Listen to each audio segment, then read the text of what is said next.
What's happening, guys? Welcome to the Dynasty WarZone YouTube channel. It's Memphis, the host of the Dynasty WarZone podcast. And on this YouTube channel, a couple of 2-3 times a week, various podcasts that we put here on YouTube.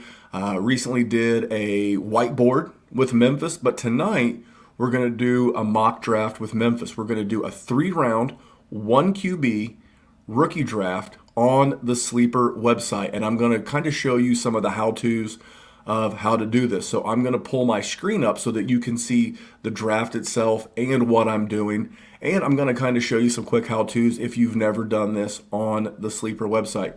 While I'm doing this, I want to make sure to remind you to subscribe with the notifications on so you don't miss videos like this.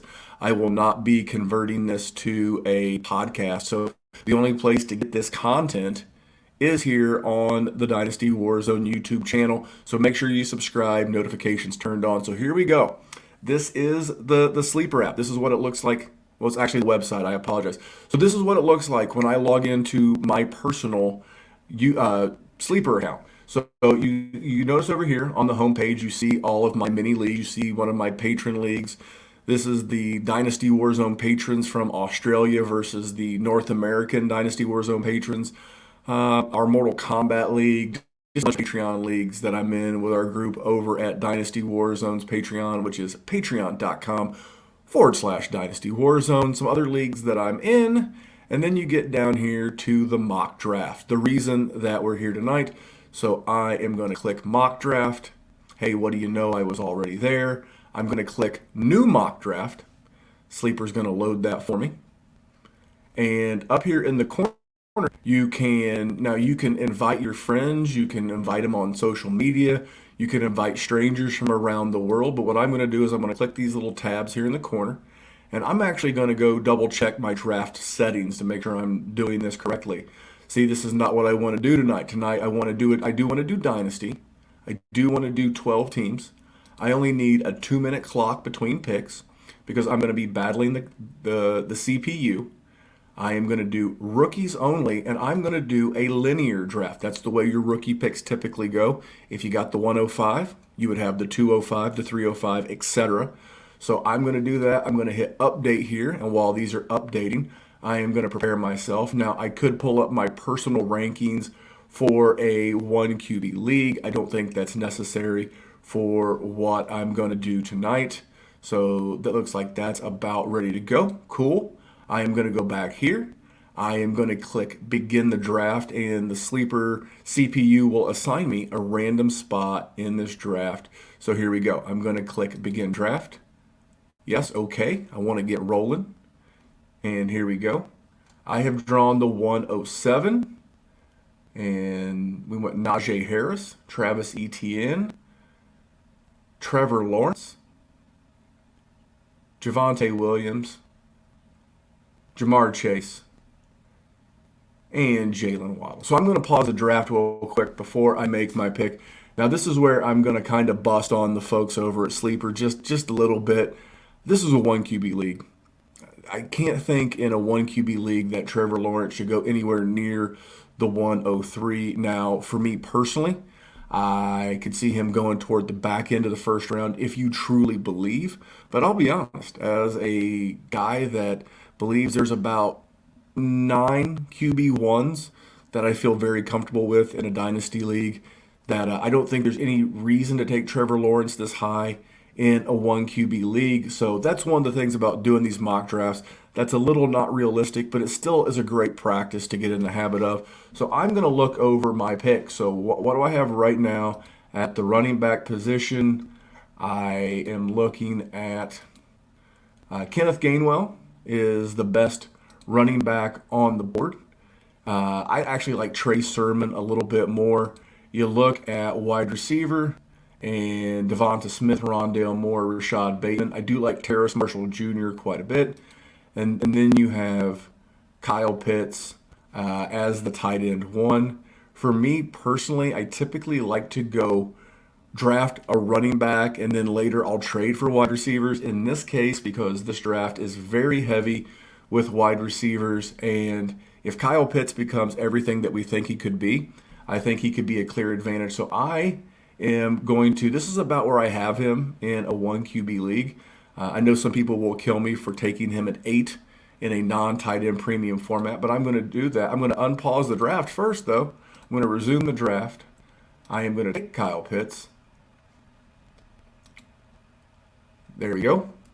And the computer has taken Devonta Smith, Rondale Moore, Rashad Bateman, Justin Fields. Again, another QB this early in the draft. That is not for me. I am going to go back. I am going to hit pause again.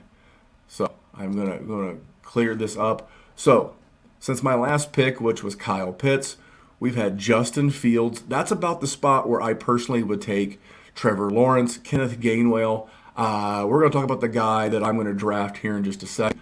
Michael Carter, Terrace Marshall Jr. I do like that pick. Amon-Ra St. Brown and Kadarius Toney already off the board. Not the worst thing I'd ever see. And then Zach Wilson. See, this is the problem with using tools like this. Now, it's great that Sleeper does this. It's great that it's free and that you can practice for any scenario. But again, this is not tight end premium. And Pat Freiermuth just came off of the board. I feel like based on where Freiermuth gone, I got a steal with Kyle Pitts at the 107. So I'm going to take my personal running back 4 off of the board on last week's Dynasty WarZone show. You can find that in podcast. You can find that here on YouTube. Trey Sermon is Matt Waldman's RB1 in the class. For all those reasons, you can tune in to last week's show. If you're already watching here on YouTube, just scroll through our videos. It dropped last Wednesday, which would have been, I think, the 14th. So check that out. But I'm going to go ahead. I got to resume the draft. And there we go. And I am going to take Trey Sermon at the 207. So we're back to the computer. Tylan Wallace, Chuba Hubbard. See, this is starting to get a little bit more chalky. Ramondre Stevens, a lot of wide receivers. All right, I'm going to pause the draft one more time before I make my final pick. I'm going to look at overall what's the best talent left on the board. Now, see, here's a spot where I know there's plenty of wide receivers in this draft, and Elijah Moore is still on the board. I'm a huge Amari Rodgers guy. I like Elijah Mitchell. I think I can go one more around. But at this stage in the draft, depending on his draft capital, currently, and I know people don't like this, but I don't care what other people like. My evaluations are mine. I love Trey Lance. Trey Lance, as of today, for a Dynasty league, whether it's a 1 QB league or a 2 QB league, Trey Lance is my QB2 in the class. It's Trevor Lawrence, it's Trey Lance, it's Justin Fields, it's Mac Jones, it's Zach Wilson. That's the order. That's my big 5. And for me to be able to get a guy with his upside, and what do I think Trey Lance's upside is? And I think it's Josh Allen. I think the guy's extremely talented. I think he's raw. But at this point, what these guys have done in college doesn't matter to me. It's what I think they can do in the pros. And at this point, I'm looking at traits. And without draft capital, I'm going to feel very comfortable resuming this draft, taking Trey Lance with my 307. As soon as the computer works with me, there we go, Trey Lance. Tutu Atwell, Mac Jones, Jarrett Patterson, and there you go. I'm gonna pause this draft again. I'm gonna go back into it real quick, and we're gonna look at the final board here. I can scroll it down just a little bit here so you can see. I wasn't gonna go into round 4, but there you go. There's a 10-minute mock draft with your boy Memphis. Again, you have to throw out some of this quarterback. Picking this part. This is, I think, the algorithm that Sleeper's using that's pulling the ADP from 2 QB leagues and 1 QB leagues together to give an overall ADP. But at the end of the day, if I were to walk away with this haul in a 1 QB league where I got Pitts, Sermon, and Trey Lance, I would be extremely happy. I think I'm getting both value and I'm getting upside at the position. But I'm going to end this video. I thank you for watching for 10 minutes with me. And remember, subscribe, notifications turned on, and make sure you're following us everywhere here at the Dynasty WarZone. And remember, here at the Dynasty WarZone, we're just trying to make the world a better place for fantasy football. Tune in real soon. I'll be doing a Superflex version of this before the NFL draft. Thanks for tuning in, everybody.